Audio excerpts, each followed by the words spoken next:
Excellencies, ladies and gentlemen, I thank the Secretary General of the United Nations Conference on Trade and Development for organizing this extremely important meeting.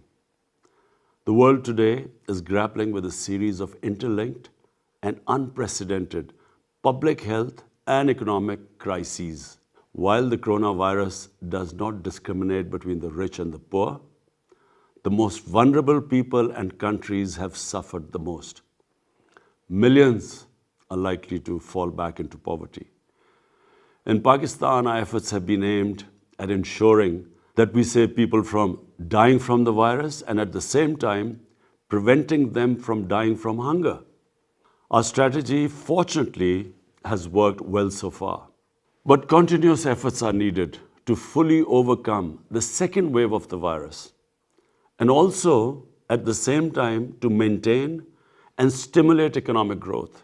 COVID-19 vaccines are now being administered in developed countries, but it seems that it will take much longer time for the vaccine to fully cover the global south. Sustainable development will remain elusive as long as the pandemic persists. Developing countries are trapped between recovering from the pandemic and meeting their debt servicing obligations. In April last year, I called for a global initiative on debt relief for creating fiscal space and reviving economic growth for developing countries. But I'm afraid much more needs to be done on this account. Otherwise, achieving the sustainable development goals by the target date of 2030 will remain a daunting challenge. Ladies and gentlemen, the pandemic also offers an opportunity to address the structural barriers hampering global prosperity and development. And for this, I propose a 5-point agenda. 1. A viable framework for equitable and affordable supply of COVID vaccine to developing countries. The coverage of the COVAX facility must be expanded.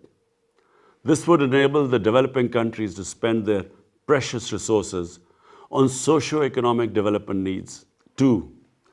Additional debt relief by suspending debt repayments for the most stressed countries until the end of the pandemic, and restructuring of the public sector debt under an agreed and inclusive multilateral framework, and expanding concessional financing through multilateral development banks.